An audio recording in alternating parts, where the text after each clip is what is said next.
तो क्या हो अगर शहर से एक रात के लिए सारे कानून हटा दिए जाएं, तुम जो चाहो वो कर सकते हो। तो आज कुछ ऐसा ही होता है इस कहानी में। तो फिल्म की शुरुआत होती है और हम ट्रेविस को देखते हैं जो अपने कार से अपने घर की ओर जा रहा होता है। दरअसल ट्रेविस एक सिक्योरिटी डीलर है, मतलब सिक्योरिटी से जुड़े सारे सामान की वो मार्केटिंग करता है। ट्रेविस को रास्ते में कई लोग मिलते हैं, उससे कहते हैं सेफ नाइट। ये लोग ऐसा क्यों कह रहे हैं ये हमें आगे पता चलने वाला है। आखिर आज रात ऐसा क्या होने वाला है कि सब लोग एक दूसरे को हैव अ सेफ नाइट ही बोल रहे हैं। अब हम देखते हैं ट्रेविस अपने घर पहुंच जाता है, जहां हम ट्रेविस की वाइफ एना को देखते हैं। एना अपने फैमिली से काफी ज्यादा प्यार करती है। हम देखते हैं कि एना कुछ काम कर रही होती है अपने घर में, लेकिन तभी उसे कोई देख रहा होता है। जैसे ही एना पीछे मुड़ती है वो डर जाती है, लेकिन ये क्या, ये तो खिलौना था। इस खिलौने को एना के बेटे निक ने बनाया होता है और वो ही इसे कंट्रोल कर रहा होता है। एना को निक बताता है कि मॉम देखिए, मैंने इस खिलौने को कुछ इस प्रकार डिजाइन किया है,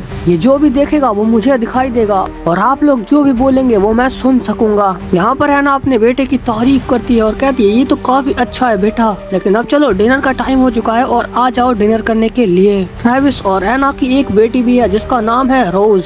रोज अब 19 साल की हो चुकी है, लेकिन उसे अपने फैमिली के साथ टाइम स्पेंड करना बिल्कुल भी अच्छा नहीं लगता। तो ये सब लोग मिलकर अब डिनर करते हैं। तो डिनर के दौरान ये बातें करते हैं कि आज का दिन उनका कैसा रहा। ट्रेविस सबसे कहता है कि आज मेरे सिक्योरिटी के सिस्टम सारे बड़े ही अच्छे दामों में बिके हैं। एना कहती है हाँ आज तो बिकेंगे ही, क्योंकि आज रात कुछ होने वाला है ना। अब ये सब डिनर कर लेते हैं तो ट्रेविस सबको बताता है कि आज रात हमें घर से बाहर नहीं निकलना है, क्योंकि आज की रात मौत की रात होने वाली है। अब 7 बज चुके हैं, मतलब सुबह 7 बजे तक अब कोई भी पुलिस, कोई भी कानून यहाँ पर नहीं है। एक सायरन बजता है जो सबके लिए वार्निंग होता है कि अब वो रात शुरू हो गई है। जो इस मूवी का टाइटल है द पर्ज, इसका मतलब है लोगों का सफाया करना। ये यहाँ की गवर्नमेंट सिर्फ इसलिए करती है ताकि वो सालों से दबे लोगों के अंदर के भड़ास को बाहर निकाल सके। और जबकि अब वो सायरन बज चुका था, इसलिए ट्रेविस सबको अंदर जाने के लिए कहता है और अपने कमरे में जाकर बैठ जाने के लिए कहता है। और वो जल्दी से जाकर अपने घर को सिक्योर करता है। उसने जो सिस्टम बनाया था उससे उसका घर काफी सिक्योर हो जाता है और बाहर बड़े बड़े पैनल लग जाते हैं जो कि उसके घर को काफी सेफ्टी प्रोवाइड करते हैं। तो अब हम निक को देखते हैं जो कि अपने कमरे में एक सीक्रेट रूम बनाकर बैठा हुआ है।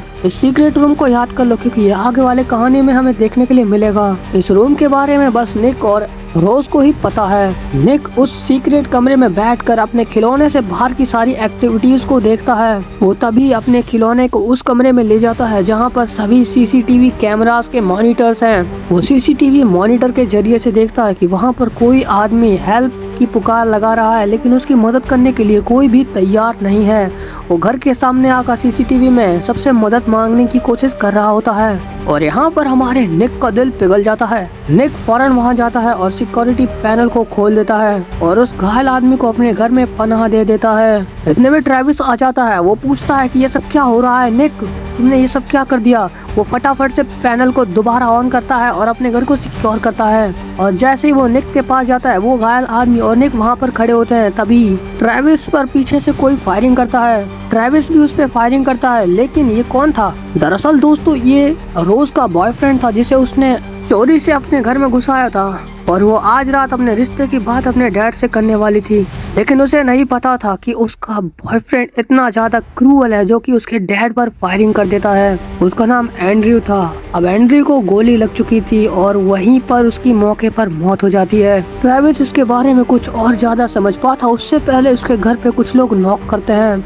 उन लोगों ने काफी अजीब मास्क पहन रखे थे। वो ट्रेविस से कहते हैं कि हमें आपके पड़ोसियों द्वारा एक खबर मिली है सर, आपने हमारे शिकार को अपने घर के अंदर रखा है, इसलिए जितना जल्दी हो सके उतना जल्दी उसे बाहर निकाल दीजिए, वरना बहुत बुरा होगा। और उससे कहता है जब तक हम आपके सिक्योरिटी को तोड़ने का इक्विपमेंट मंगाते हैं उससे पहले उसे बाहर निकाल दो तो तुम्हारे लिए अच्छा होगा, वरना कोई भी नहीं बचेगा। ये लोग कुछ यंगस्टर्स थे जो कि इस रात को एंजॉय कर रहे थे और किसी को भी मार रहे थे। इनका पूरा एक ग्रुप था जो कि उनके घर के सामने आ चुका था। इनका जो हेड होता है उसका नाम होता है टाइलर। ट्रेविस तभी गेट पर जाता है और उनसे बात करने की कोशिश करता है। कहता है कि हमारे घर में वो आदमी आया तो जरूर है, लेकिन वो कहीं मिल नहीं रहा, वो वो कहीं छुप चुका है। लेकिन टाइलर यहाँ पर हंसता है और वहाँ की पावर्स को कट कर देता है और कहता है जितनी जल्दी हो सके उतनी जल्दी से उसे खोज लो, ये तुम्हारे लिए और मेरे लिए अच्छा होगा, क्योंकि अब मेरे आदमी तुम्हारे सिक्योरिटी पैनल को तोड़ने के लिए सामान लेके आ रहे होंगे। अच्छा हो अगर तुम उससे पहले ही इसे ढूंढ के हमारे हवाले कर दो। अब यहाँ हम निक को देखते हैं जो कि अपने घायल खिलौने की मदद से उस आदमी को खोज लेता है, लेकिन वो कभी भी उसे मारना नहीं चाहता। वो उसकी जान बचाने की कोशिश करता है। वो खिलौने के जरिए उस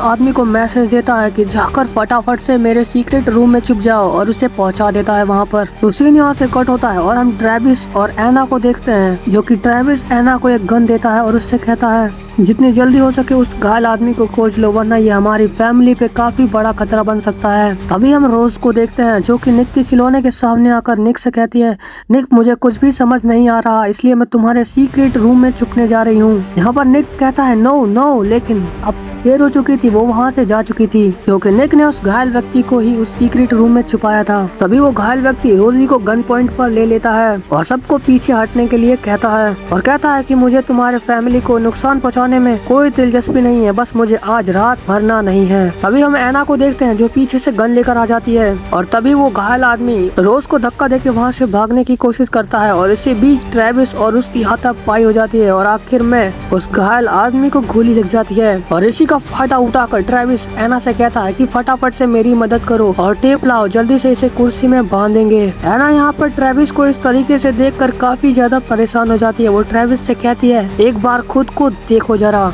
तुम कर क्या रहे हो ट्रेविस। अभी ट्रेविस से वो घायल आदमी कहता है ट्रेविस तुम अपनी फैमिली की रक्षा करो और दे दो मुझे उस शैतान को। लेकिन अब ट्रेविस का मूड बदल जाता है। वो कहता है कि हम उनका सामना करेंगे। तभी बाहर खड़े सभी लोग सिक्योरिटी पैनल्स को उखाड़ देते हैं और ट्रेविस के घर में दाखिल हो जाते हैं। यहाँ ट्रेविस एना को हिम्मत देता है और कहता है कि तुम पीछे वाले साइड से घर को प्रोटेक्ट करो, ये हमारा घर है, अगर इसमें कोई भी आए तो उसे शूट कर देना। और वो अजीब से मास्क वाले लोग इस घर में दाखिल हो जाते हैं। इस दौरान ट्रेविस के ऊपर कई लोग हमला करते हैं, लेकिन ट्रेविस बड़ी बहादुरी से उन सभी को मौत के घाट उतार देता है। लेकिन तभी उनका जो लीडर होता है वो धीरे से आकर ट्रेविस के पेट में नाइफ घुसा देता है और यहाँ पर एना को भी दो लोग पकड़ लेते हैं और उसे मारने की कोशिश कर रहे होते हैं। तभी वहाँ उनकी मदद के लिए उनके कुछ पड़ोसी आ जाते हैं और एक एक करके सभी डरावने मास्क वाले लोगों को वो मार डालते हैं। यहाँ हम ट्रेविस को देखते हैं जो कि अपना आखिरी वक्त अपने परिवार के साथ बिताता है और उसकी मौत हो जाती है।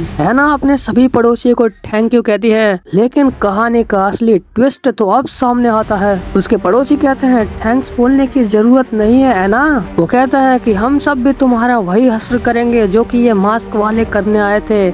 आज की रात हम किसी को भी मार सकते हैं। यहाँ उनके पड़ोसी जो कि उनसे काफी ज्यादा जलते थे क्योंकि उन्होंने इतनी तरक्की कर ली थी, उसे मारने की कोशिश करते हैं। तभी वहाँ पर वही घायल आदमी आ जाता है जिसकी जान उन लोगों ने बचाई थी और वो उन सभी को गन पॉइंट पर ले लेता है और एक दो को तो शूट भी कर देता है और कहता है दूर हो जाओ यहाँ से, उसे छोड़ दो। यहाँ पर एमिली का दिमाग काफी ज्यादा खराब हो चुका था। वो इस सब खून खराबे को देखकर काफी ज्यादा अकेली पड़ चुकी थी। वो कहती है कि अब बस बहुत हुआ, अब यहाँ पर कोई भी खून खराबा नहीं होगा, हम आज की रात चुपचाप बैठ के गुजारेंगे। और सीन यहाँ से कट होता है और हम सुबह 7 बजे का वक्त देखते हैं। अब कानून पूरे शहर में दोबारा से लागू हो चुका है और आखिरकार ये खूनी रात यहाँ पर खत्म हो जाती है और बेचारा ट्रेविस अपने परिवार के लिए अब कुर्बानी दे बैठा। अब इस शहर में एक नई सुबह होती है और सभी न्यूज चैनल पर बस इसी की बात हो रही होती है कि काफी डेड बॉडीज हमें इस शहर में मिली हैं। और इसी के साथ ये मूवी यहीं पर खत्म हो जाती है। तो दोस्तों कमेंट में ये जरूर बताना कि अगर ऐसा कुछ रियल में हो जाए तो आप सब लोग क्या करोगे। और बाकी अगर एक्सप्लेनेशन पसंद आई तो फटाफट से वीडियो को लाइक कर दो और अगर ऐसी मूवीज की एक्सप्लेनेशन देखना आपको पसंद है